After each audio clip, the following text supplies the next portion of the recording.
ജിഷ്ണു പ്രണോയിയുടെ കുടുംബത്തിന് നീതി ലഭിക്കുക, അവരെ പിന്തുണച്ച പൊതുപ്രവർത്തകരെ ജയിൽ മോചിതരാക്കുക എന്നീ ആവശ്യങ്ങൾ ഉന്നയിച്ച all India democratic students organisation 12 മണിക്കൂർ നിരാഹാര സമരം തുടങ്ങി. രാവിലെ 8-ന് തുടങ്ങിയ നിരാഹാര സമരം രാത്രി 8-ന് അവസാനിക്കും. ഈ സമരങ്ങളെ ഭയപ്പെട്ടുകൊണ്ട് സ്വാശ്രയ മുതലാളിമാർക്ക് വേണ്ടി സർക്കാർ നടത്തുന്ന ഗൂഢാലോചനയുടെ ഫലമാണ് ഇന്ന് അവരുടെ അറസ്റ്റും റിമാൻഡും.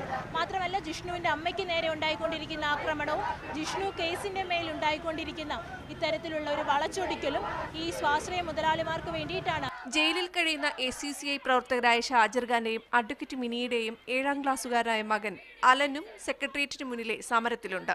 ജയിലിട്ടിരിക്കുകയാണ്, അത് കള്ളക്കേസിലാണ്. അപ്പോൾ അവരെ പുറത്തു വിടണം, ജിഷ്ണുവിന്റെ അമ്മയ്ക്ക് നീതി കിട്ടണം.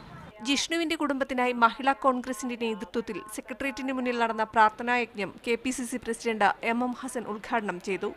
മഹിളാ മോർച്ചയുടെ പ്രതിഷേധവും നടന്നു. മീഡിയ 1 തിരുവനന്തപുരം.